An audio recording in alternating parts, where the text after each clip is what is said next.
Hello again, everybody. It's Scott Casper, Takedown Wrestling. We continue to cover the sport. This time we investigate someone who's doing an investigation, an author of a new book, a soon-to-be published book on Dan Gable. He joins us now to Scott Schulte. Scott, do I call you author Schulte, or is Scott okay?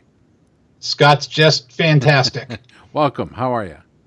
Great. Thank you, Scott, for having me on your show. We began to talk about doing an interview once I found out that you were doing a book about Dan Gable. Somebody, if you're in the sport of wrestling, surely you've heard the name Dan Gable, but many of those outside the sport know of Dan Gable, but so many of the stories that make up the man, the myth, the legend have yet to be untold or were told at one time and forgotten. How did this whole book, this idea of Dan Gable, Life and Stories, take place?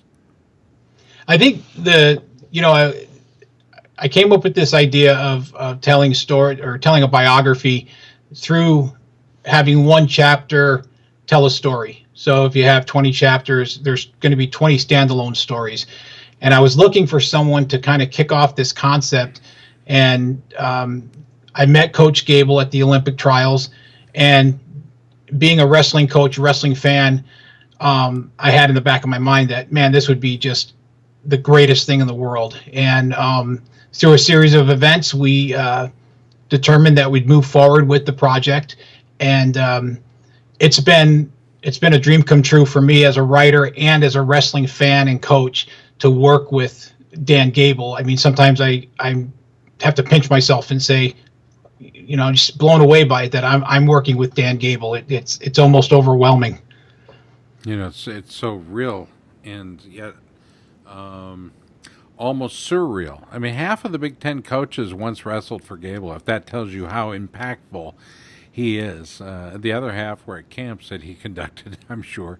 But you first met him as a camp as a young kid, and then later you had an opportunity to talk to him, but it wasn't about doing a book about him. It was about doing an article, wasn't it?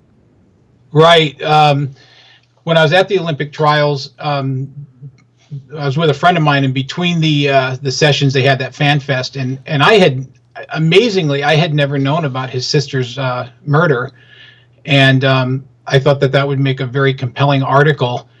And I went down. I talked to Gary Abbott, and he went and got Coach Gable for me, and I was so nervous, especially because it's not a happy topic. But I talked to him, and he agreed to let me do the article. The article came out really, we were both very, very pleased with it. And then I pitched him the book idea, and he liked the book. And, the thing that was nice is he's so easy to work with, right. And we hit it off. So that was the 2012 Olympic trials that took place in Iowa City. Yes. And at that point, you started to formulate an idea on how this book would come about. How did you find a publisher? Well, that's a great question, because I was looking all over the place, and then right under my nose, you have the University of Iowa Press, one of the best presses in the country, definitely one of the best university presses. And I just picked up the phone. I called, the woman's name is Elizabeth Chrétien. She's the acquisitions editor. And I sent her some sample chapters, and it didn't take long before we were looking at contracts and moving forward with the project. So it was such a natural place to go with this book. I don't think I would want to go with a bigger publisher, because University of Iowa is Dan Gable. Dan Gable is the University of Iowa. It's a perfect match. I'm sure he'd like to have the receipts from all the students that go there. Yeah, I would. Yeah, right? University of Iowa Press is the publisher of the book, slated for release in spring of 2015, called Dan Gable, A Life and Stories. We're talking with the author, Scott Schulte, and just as a point of reference, where are you on the life journey of this book? Are you at 90%, 95%? Where are you on this? I think we're about 95%, at least from my point of view. We've been doing fact checking and that sort of thing. And from talking to the publishers, they just about to turn it over to the copy editing process. So it's very, very close to being completed. And then they go into the shoot, I don't even know what they do after that. I'm just a writer. And the marketing part of it is starting to really take off. We've received a lot of interest from people wanting to interview Coach Gable and hear more about the book. So the whole thing is just so exciting, and it goes by so fast that I feel like I'm water skiing half the time. In the process of writing, you had an opportunity to spend quite a bit of time with him at his home, Yes. in his truck. Yep. And you chose to be a listener, as Yes. he just does what he does. He talks. He does. And the thing about Coach Gable is he always has a purpose. Much like when he was coaching, everything he did back then when he coached, there's always a purpose to it. And when he and I talk, there's always a purpose to what he's saying. And he also has a mind that he just remembers every little detail about things from his past. And, we sat out in his cabin. That's where most of the interviews took place.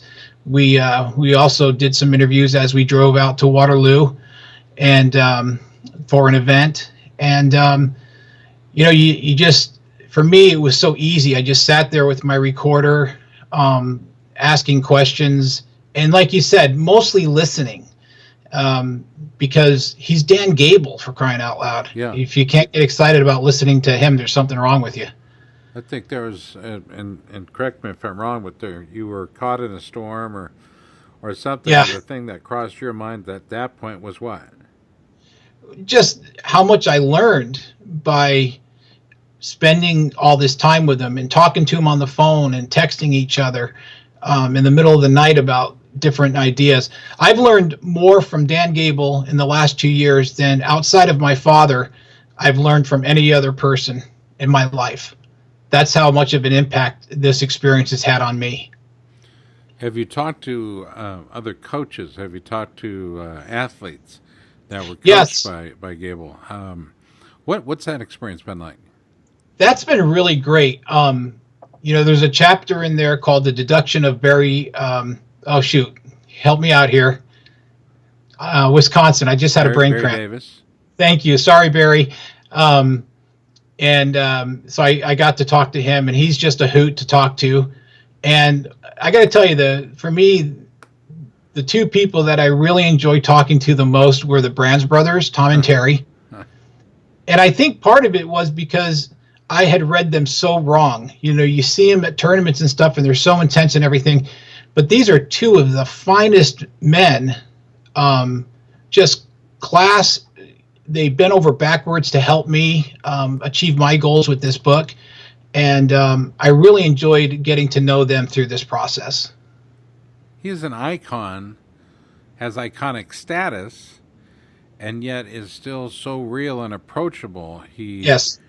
It could go the other way. The experience could go the other way. It could be everything that perhaps you did not want to know, but I mean, you've been there in it and as deep as you want to go, and you have yet to be disappointed. That says something about the man. You're right. That's a really good point too, because like I said, I've my whole life I've interviewed celebrities, and I have come away disappointed with some of them. I don't think they really care that I'm disappointed, but nothing about Dan Gable has disappointed me. In fact, if anything, my admiration for him has grown by leaps and bounds through this experience of getting to know him on such a personal level. The personal level, of course, sometimes rather elusive.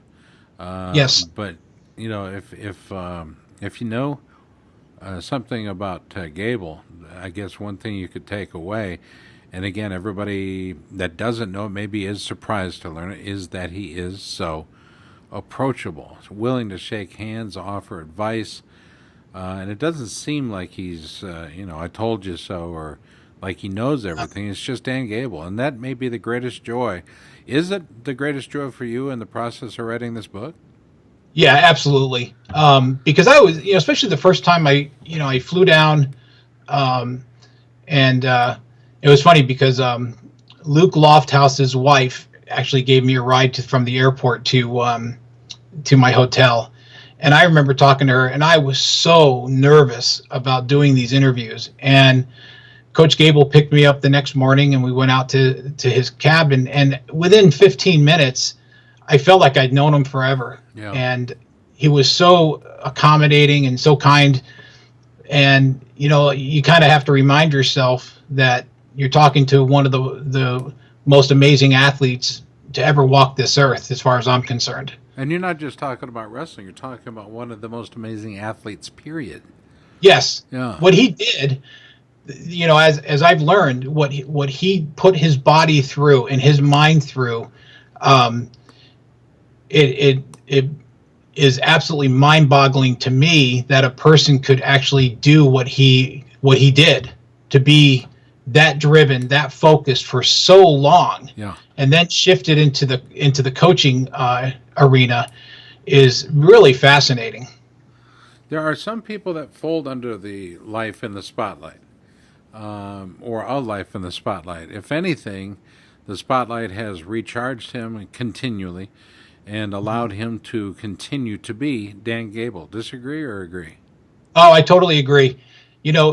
What's really fun about Coach Gable is that he's always on to something. He's doing right now. He was telling me he's aligned himself with Competitor Supreme, and that's something I don't know a lot about him. I'm educating myself on it, and he's always looking for something, another way to improve himself, reinvent himself, what have you. And that's one of the things that I really admire about him is, this is a man who's got several grandchildren, and he could be sitting in a chair somewhere, but that's not him.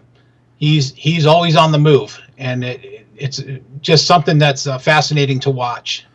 He uncomfortably plays the role of grandpa or old man. Uncomfortably, I'd say. Would you say that's true? Nah, he's great with his grandkids.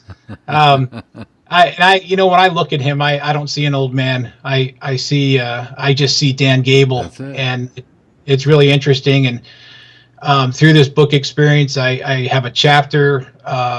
There's a chapter that is dedicated and written about his relationship with all four daughters and about how he and his wife met and ended up getting married. And that has been really fascinating because he was and is a great father, a great husband, a great grandfather, not a great grandfather in the sense of having those children, but a super grandfather. And he takes that role very serious, and I have a lot of respect for him. He's helped me become a better father. Final question, and that great observation. I think he has me as well in terms of becoming a better father. In the writing of this book, and perhaps found within the pages of this book, what would the reader be surprised to learn about Dan Gable? One surprise topic or one surprise point? I think people that when they look at Dan Gable on the surface, they see just intensity, constant intensity, fireball, and he is all those things. But underneath that, you have a very sensitive, compassionate man who deeply, deeply cares about the people in his life, and that is the thing that I have taken away the most from this project and from writing the book. And it's not so much just the stories that he told me, but as we've gone through the editing process, making sure that everybody gets their due. He wants to make sure that everybody is getting their fair shake in the book, and that's been something he's been concerned about. And we've even talked about, if this does well, maybe doing another one so that we can talk about other people in his life. So that's the thing that I really, I think has been the most interesting to me, is how important the people in Dan Gable's life are to him. Well, it's another book on Dan Gable, but not just another book. This is a life in stories. Yep. by Dan Gable, or on Dan Gable by Scott Schulte. It'll be published by University of Iowa Press, due out spring of 2015. More information, you can contact Allison Means at the University of Iowa, and it's Allison, 2 L's there. So it goes Allison-Means at uiowa.edu. And a tremendous author who's, I think, got this thing well in hand, Scott Schulte. Always good to talk to you, Scotty, and I appreciate the good work that you've done. But I'm looking forward to this, your first major book about a major player in our life, and that is Coach Gable. I can't wait to see it.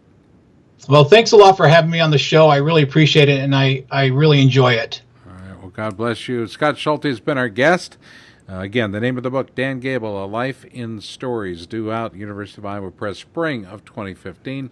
I'm Scott Casper. We'll keep you posted as the date gets clearer and closer. Thanks for listening. Thanks for watching.